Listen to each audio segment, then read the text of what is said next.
ഒരു 14ാമത്തെ ആൾ ഇപ്പോൾ എലൈറ്റ് ഹോസ്പിറ്റലിൽ ഇവിടെ സ്വന്തം ഇഷ്ടപ്രകാരം മാറി അവിടെ ചികിത്സ തേടുന്ന ഒരാളുണ്ട്. നമുക്ക് 5 പോസ്റ്റ്മോർട്ടം കംപ്ലീറ്റ് ചെയ്തിട്ടുണ്ട്. 3 പേരുടെ ബോഡിയാണ് വിട്ട് നൽകിയിട്ടുള്ളത്. ബാക്കിയുള്ള പോസ്റ്റ്മോർട്ടം പ്രോസസ്സ് രാവിലെ തന്നെ ആരംഭിക്കും. അതുപോലെ DNA സാമ്പിളിംഗ് എടുക്കാനുള്ള രാജീവ് ഗാന്ധിയുടെ ആളുകൾ രാവിലെ തന്നെ ഇവിടെ എത്തും.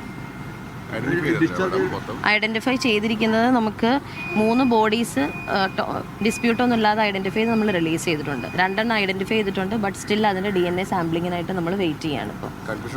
അപ്പോൾ 5 എണ്ണമാണ് അങ്ങനെ ഐഡൻറ്റിഫൈ ചെയ്തത്. ബാക്കി 4 നമ്മൾ DNA സാമ്പിളിങ്ങിന് ശേഷം മാത്രം കൊടുക്കാം. ഡിസ്ചാർജ് ചെയ്തവരുടെ പേര് ഞാനിപ്പോൾ ഒന്നെടുത്ത് പറയാം. ഒരു സംശയം, ഈ 5 എണ്ണത്തിൽ 5ഉം കൺഫേം ചെയ്തു, ആളുകളെ തിരിച്ചറിഞ്ഞിട്ടുണ്ട്? അത് നമ്മൾ തിരിച്ചറിഞ്ഞിട്ടുണ്ട്. പക്ഷേ നമുക്ക് 2 എണ്ണത്തിൽ കൺഫ്യൂഷൻ ഉള്ളതുകൊണ്ട് DNA സാമ്പിളിങ്ങിന് ശേഷം മാത്രമാണ് അതിൻ്റെ കൺഫർമേഷൻ നമ്മളിപ്പോൾ കൊടുക്കുന്നുള്ളൂ. അതിനുശേഷം മാത്രമാണ് ബോഡി റിലീസ് ചെയ്യുന്നത്. അതിപ്പോൾ സ്റ്റാർട്ട് ചെയ്യുന്നുണ്ട്. ഞാൻ അങ്ങോട്ടേക്കാണ് പോകുന്നത്. എന്താണ്? ഉണ്ട്. 6:30 സ്റ്റാർട്ട് ചെയ്യുന്നതാണ്. നമ്മുടെ പോലീസിൻ്റെയും ഫയറിൻ്റെയും എല്ലാ ടീമും ഉണ്ട്.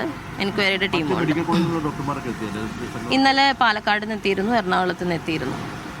ബാക്കി ഇവിടെ ആവശ്യത്തിന് ഡോക്ടേഴ്സ് ഇപ്പോൾ ഉണ്ട്. അവൈലബിലിറ്റി അനുസരിച്ച് നമ്മൾ വിളിക്കും. അതിൽ 2 പേര് ഇപ്പോഴും വെന്റിലേറ്ററിൽ തന്നെയാണ്. 5 പേരാണ് ക്രിട്ടിക്കൽ. അതിൽ 2 പേര് വെന്റിലേറ്ററിലാണ്. ബാക്കി 6 പേരുടെ കുഴപ്പമില്ല, വൈറ്റൽസൊക്കെ ഓക്കെയാണ്.